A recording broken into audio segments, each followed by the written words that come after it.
This event it's called Once Upon a Time with My Family. So this is an event that we've been doing for several years. It's more like the sweetheart dance. This year is open to everyone, to community, so they can come and just learn about our district, our services, and of course, a lot of the schools are here today. We have different activities throughout the school. They're doing activities, hands-on activities as families. They can do those activities.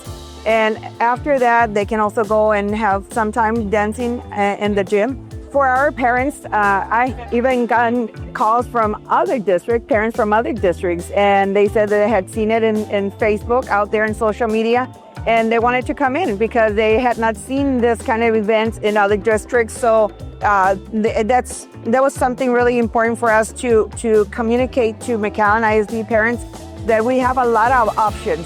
We have not only options for the kiddos just at the schools, but we also, as the Parent and Family Engagement Program, we offer a lot to the students, but also to the entire family.